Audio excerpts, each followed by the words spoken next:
Hello Leo, welcome po sa inyong reading. So this is your weekly reading for April 1st to April the 7th reading.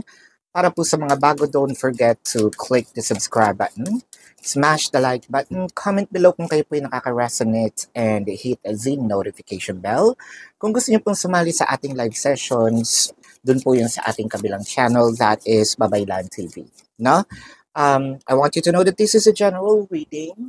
So, you may resonate po sa buong reading na ito or baka konti lang.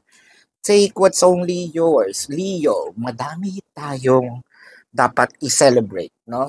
Ngayong April 1st to April the 7th. Sa tingin ko, ito yung time para um, i-open natin, no? Ang ating mga kamay, mga palad, ang ating mga braso sa mga opportunities na ito. I feel like siguro sinasabi mo sa sarili mo, ay wala akong tiwala dito sa energy na ito. It could be a tao, no? It could also be an event. Pero nakikita ko kasi meron ditong kaunting pagsisisi, no? If in case hindi natin binigyan ng chance. With the Page of Wands, parang sinasabi dito, ay meron ditong part na nakikita ko siya palagi or it could also be synchronicities, no, na nagpapakita sa atin. What are those in synchronicities? Sinasabi natin ito yung mga angel numbers. That's one. Angel number 1111. Kung lagi nyo nakikita 1111, 777. Ako lately nakikita ko palagi is 4444. No? So, meron mga messages yan. Or kahit parang nasa loob ka ng kwarto, hindi mo mawari saan galing itong feather, no?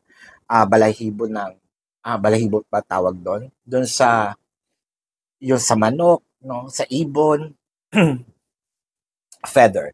Kung saan ito nanggaling. Wala kang bintana or sarado yung bintana, pero lagi ka nakakakita. Or naglalakad ka, meron ka nakikita palagi mga 25, piso, no?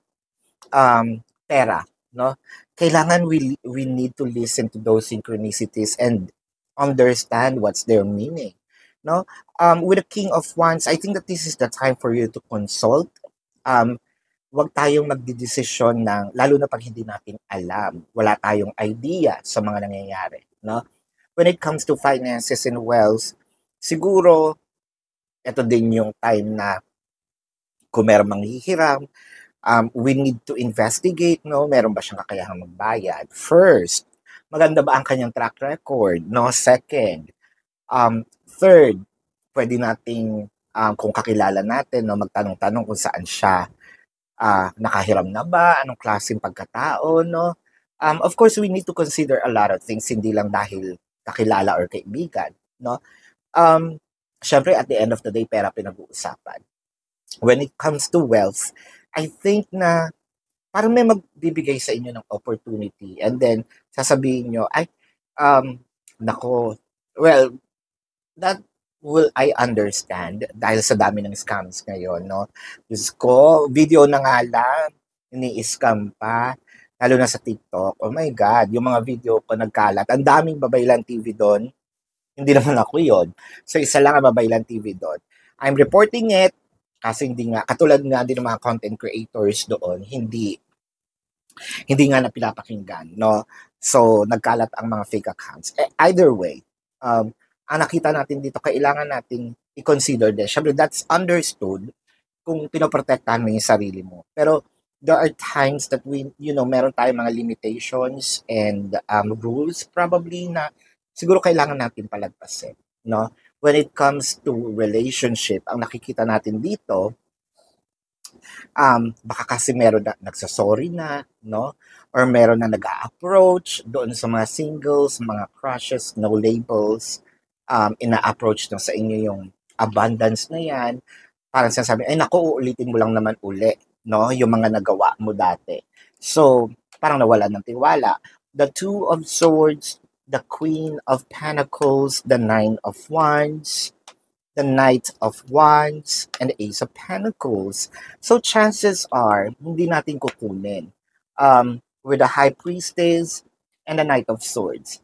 Siguro itong Knight of Swords, it's because of the, parang sinasabi natin, the current situation, or we have this heightened energy, no?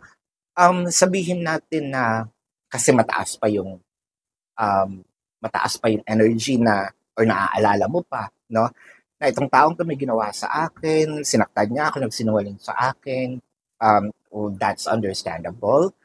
Pero yung reaction agad, yung decision making of saying, hindi, no? Nakakita ko kasi dito ng serious, no? So, I feel like may magso-sorry, um, bibigyan ka ng regalo. Hindi ito bribe, no? Hindi siya bribe na para pagbigyan mo lang ako. This really comes from the heart. So, ibig sabihin nito, sincere ang pag-a-apology nitong taong ito. Ngayon, kung parang humihingi siya ng another chance. So, kung relationship reading ito, ang nakikita ko, binibigay na sa'yo, ino-offer na itong paghingi ng tawad. May mga pangakong hindi ko na uulitin. Nakikita ko yung pagbabago, nakikita ko yung maturity, nakikita ko yung learnings coming from them. Na sinasabi nila, hindi na yun mauulit. Gusto ko nang magseryoso dito sa relationship natin. No? Parang sinasabi niya, bigyan mo lang ako ng pagkakataon, ipapakita ko sa'yo na worth it itong ibibigay mong chance. So, merong maghahabol.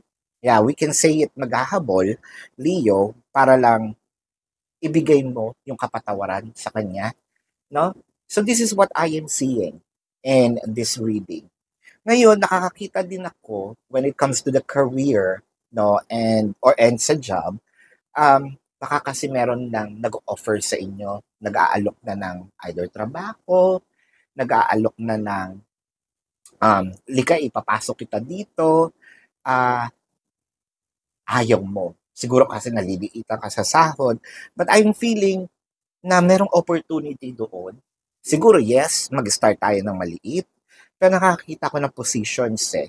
So, lalaki din yun in time, no? Yun nga lang, siguro nga kasi, no, meron tayo ding ina-achieve. But what I am seeing here is it's supposedly a celebration. It's supposedly something na ibibigay sa'yo, a regalo.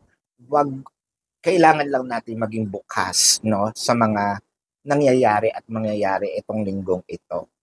So, let's check the zodiac sign of your person. Pero bago po yan, gusto ko pong sabihin sa inyo na dun po sa ating kabilang channel, Babaylan TV, dun po ako nagla-live. So, pwede po kayong sumali doon. Kung hindi nyo naman siya maabutan, pwede naman kayong magtanong dito sa ating comment section as long as yung question po is answerable by yes or no. Pero kung hindi po kayo papatahimikin ng yes or no lang, dumiretso na po kayo dun sa ating website. There is a link. Click the link, you will be routed to my website. Nandun po yung information. Nasa description box po yan. Nandun yung name, number, QR code, amount per question.